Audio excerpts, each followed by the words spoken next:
دولت اسٹیج باوقار مقدس علماء اسلام، سامعین بزم محبت، السلام علیکم ورحمۃ اللہ تعالی وبرکاتہ۔ الحمد لولیہ والصلاۃ والسلام علی نبیہ، اما بعد، اعوذ باللہ من الشیطان الرجیم، بسم اللہ الرحمن الرحیم۔ قال اللہ تعالی فی القرآن المجید والفرقان الحمید، هل يستوي الذین یعلمون والذین لا یعلمون۔ صدق اللہ العلی العظیم، بلغنا رسولہ النبی الامین المکین الکریم، ونحن على ذلك لمن الشاهدين والشاكرين والذاكرين والحمد لله رب العالمین۔ سارے جہان کے مرکزی عقیدت مصطفیٰ جان رحمت، شمع بزم ہدایت، حضور احمد مجتبیٰ حضرت محمد مصطفیٰ صلی اللہ تعالی علیہ وسلم کی بارگاہ عالی جاہ میں جی لگا کر ہدیہ درود و سلام پیش کریں اور پورا مجمع بآواز بلند پڑھیں، اللہم صلی علی سیدنا شفیعنا حبیبنا مولانا محمد وعد علیہ وسلم منبع العلم والحلم والحکم، بارک وسلم صلی علیہ صلاۃ وسلام علیک یا رسول اللہ۔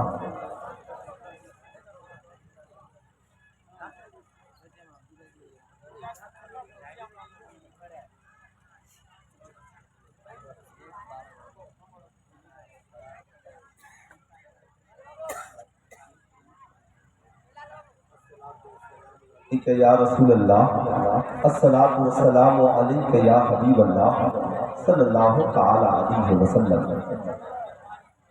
ہماری اور آپ کی مشترکہ خوش نصیبی ہے کہ آج کی رات اللہ اور اس کے رسول کی محبت میں گزار رہے ہیں۔ آپ جن مقدس ہستیوں کو اسٹیج پر دیکھ رہے ہیں، الحمدللہ شہزادہ حضور شیر نیپال حضرت علامہ مفتی ضیاء المصطفیٰ صاحب قبلہ دامت برکاتہ العالیہ والقدسیہ، ان کے علاوہ مقدس ہماری جماعت کی شخصیتیں یہاں تشریف فرما ہیں۔ ہندوستان کے بہت بڑے نقیب اور بہت بڑے شاعر سے بھی آپ کی ملاقات ہوئی، بہت بڑے خطیب سے ملاقات ہوئی۔ آپ حضرات کے رنگ و مزاج کو دیکھ کر مجھے ایک شعر یاد آتا ہے، سمجھ میں کچھ نہیں آتا کہ چھیڑوں داستاں کیسے۔ مائی کا بیٹا صاحب سے گزارش ہے کہ اگر آپ چاہیں تو مین مشین سے سہولیت بڑھا سکتے ہیں، مین مشین سے، تاکہ میری آواز مجھے لگے کہ ہاں ان لوگوں تک پہنچ رہی ہے۔ سمجھ میں کچھ نہیں آتا کہ چھیڑوں داستاں کیسے، ہنساؤں تو بغاوت ہے، رلاؤں تو بغاوت ہے۔ یہ لاشیں بہت گری پڑی ہیں، لوگ ایسے سوئے ہیں جیسے لگتا ہو کہ یہ سونے کے لیے ہی آئے ہیں، اور آپ لوگ بھی کافی دور بیٹھے ہیں۔ جلسے میں 75% عورتیں ہیں، 25% مرد حضرات بیٹھے ہیں، اور اس میں بھی حالات یہ ہے کہ لاشیں گری پڑی ہیں، تو گرے پڑے لوگوں کو اٹھا دینا بہت ثواب کا کام ہے۔ جو لاشیں آپ کے سامنے گری ہیں انہیں اٹھائیے اور بتا دیجئے کہ جو مولوی سامنے کھڑا ہے یہ تقریر بھی کرتا ہے اور جنازہ بھی پڑھاتا ہے۔ اس لیے جو لوگ سوئے ہیں انہیں ایمانداری سے جگا دیجئے، بیٹا اٹھ جاؤ۔ ہاں ماشاءاللہ، جب کھانا اتنا اچھا ہو اور لنگر بھی کھا لو تو کھانے کے بعد نیند ایسی ہی آتی ہے۔ ہمارے علاقے کے ایک بہت بڑے شاعر ہیں مدہوش چھپراوی، لالو یادو کے بہت قریبی ہیں، انہوں نے ایک شعر کہا کہ اس دور ترقی کا چلن دیکھ رہا ہوں، پردہ ہے مگر سارا بدن دیکھ رہا ہوں۔ قیامت کی نشانی بھی ہے کہ ایک دور آئے گا، لوگوں کے جسم پہ لباس ہوگا مگر پردہ نہیں ہوگا۔ ایک دور ایسا آئے گا کہ لوگ ماں باپ سے رشتہ توڑ لیں گے اور دوستوں سے رشتہ جوڑ لیں گے۔ ایک دور ایسا آئے گا کہ جس امام کے پیچھے لوگ نمازیں پڑھیں گے اس امام کی شکایت میں لگے رہیں گے۔ تو یہ بڑا پرفتن دور ہے جس میں ہم اور آپ جی رہے ہیں، اس لیے آج جاگنا بھی بہت ضروری ہے۔ امام عشق و محبت نے کہا سونا جنگل رات اندھیری چھائی بدلی کالی ہے، سونے والوں جاگتے رہیو چوروں کی رکھوالی ہے، سونا پاس ہے سونا بن ہے سونا زہر ہے اٹھ پیارے، تو کہتا ہے میٹھی نیند ہے تیری تیری مت ہی نرالی ہے۔ ماشاءاللہ یہ جلسہ دستار بندی جس میں کتنے جامعۃ الحنفیہ المعاری العلوم اور شمس الاولیاء کانفرنس جس ادارے نے 5 بچوں کو حافظ قرآن بنائے۔ کتنے بچوں کو؟ ذرا پانچوں انگلیاں اٹھا کر ایک بار ہاتھ اٹھا کر بول دیں کتنے بچے حافظ قرآن بنے؟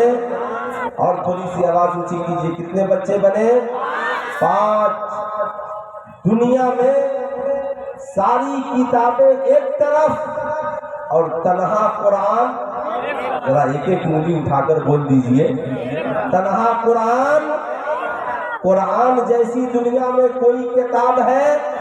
ارے بولیے، قرآن جیسی کوئی کتاب ہے؟ بھارت میں ایک ٹی وی چینل پہ ڈیبیٹ چل رہا تھا، ڈاکٹر صاحب سے میڈیا والوں نے پوچھا ڈاکٹر صاحب آپ اتنی بڑی بڑی کتابیں پڑھ کر ڈاکٹر بنے ہیں، آپ اتنی بڑی بڑی کتابیں پڑھ کر کے آپ اس مقام تک پہنچے ہیں، لیکن میں دیکھتا ہوں کہ ڈاکٹر بننے کے بعد بھی لوگ مولانا کے پیچھے چلتے ہیں، مولوی کے پیچھے چلتے ہیں، مسجد میں کبھی حافظ کے پیچھے کھڑے ہیں، بیٹھے ہیں دسترخوان پر تو پہلے عالم کو بیٹھاتے ہیں، پہلے عالم کو کھلاتے ہیں۔ آپ لوگ عالموں کی بات اتنی کیوں مانتے ہیں؟ آپ کی جماعت میں عالموں کی تعداد 1% ہے اور engineer doctor professor college school میں پڑھنے والوں کی تعداد 99% ہے، تو یہ 1% کے پیچھے 99% کیوں چلتے ہیں؟ تعجب تو یہ ہے کہ آپ ڈاکٹر ہو کر بھی چلتے ہیں، مگر وہ ڈاکٹر صاحب بے ایمان نہیں تھے، وہ ڈاکٹر صاحب زمین کا سودا کرنے والے نہیں تھے۔ اس ڈاکٹر کی فکر ڈاکٹر اقبال سے ملتی تھی جس نے کہا تھا جسم نہیں تیرا نشیمن قصر سلطانی کے گنبد پر، تو شاہین ہے بسیرا کر پہاڑوں کے چٹانوں پر۔ اس ڈاکٹر نے کہا میڈیا والوں جاننا چاہتے ہو تو غور سے سنو، کوئی ڈاکٹر بنتا ہے، کوئی انجینئر بنتا ہے، کوئی پروفیسر بنتا ہے، کوئی بی اے کرتا ہے، کوئی ایم اے کرتا ہے، کوئی پی ایچ ڈی کرتا ہے، یہ ساری ڈگریاں جو ملتی ہیں، ہم اتنی موٹی موٹی کتابیں پڑھ کر ڈاکٹر انجینئر پروفیسر بنتے ہیں، مگر یہ ساری کتابیں دنیا کے انسانوں کی لکھی ہوئی کتابوں کو پڑھ کر ہم ڈاکٹر بنتے ہیں، مگر جو حافظ اور عالم اور مفتی بنتے ہیں وہ دنیا کے رائٹروں کی لکھی ہوئی کتابوں کو پڑھ کر نہیں، بلکہ اللہ رب العزت کی نازل کی ہوئی کتاب قرآن کو پڑھ کر حافظ قرآن بنتے ہیں، قرآن کو پڑھ کر عالم دین بنتے ہیں، قرآن کو پڑھ کر کے مفتیان کرام بنتے ہیں۔ اس لیے وہ دنیا کی سب سے بڑی کتاب پڑھ کر عالم دین بنتے ہیں، اس لیے ہم ان کے پیچھے چلتے ہیں، ان سے طریقہ سیکھتے ہیں، ان سے سلیقہ سیکھتے ہیں، اس لیے کہ ساری کتابیں ایک طرف اور تنہا قرآن۔ ذرا ہاتھ اٹھا کر کے بول دے تنہا قرآن۔ اچھا یہ بتائیے یہ جلسہ کیوں ہوتا ہے؟ ان جلسوں کا مقصد کیا ہے؟ کیا ان جلسوں کا مقصد یہ ہے کہ ہم آئیں لنگر کھائیں سو جائیں محفلیں سجائے بٹائے؟ اے لڑکا ذرا ان چاروں کو میرے طرف دکھائیے، خالہ اماں کا گھر بنا کر بیٹھا ہے، خالہ اماں کا گھر ہے یہ، بیٹھو ادب کے ساتھ، ادھر سے دکھلائیے ادھر جوتا چپل کو، ایمانداری سے بیٹھیے۔ اچھا یہ بتائیے کتنے لوگ حضور شمس الاولیاء کی محبت میں آئے ہیں، اللہ کے ولی کی محبت میں؟ ذرا ہاتھ اٹھائیے تو سارے لوگ آئے ہیں، تو ذرا ایک بار ان کی محبت میں کھڑے ہو جائیے۔ جب آپ اپنے گھر سے آ گئے ہیں کھڑے ہو جائیے اور 2-4 قدم چل کر آگے آ جائیے، آپ لوگ کرسیاں لے کر بیٹھ جائیے، ہاں 2-4 قدم بڑھ کے چل کر کے آگے آ جائیے۔ ان جلسوں کا مقصد یہ ہے، ہاں آگے آئیے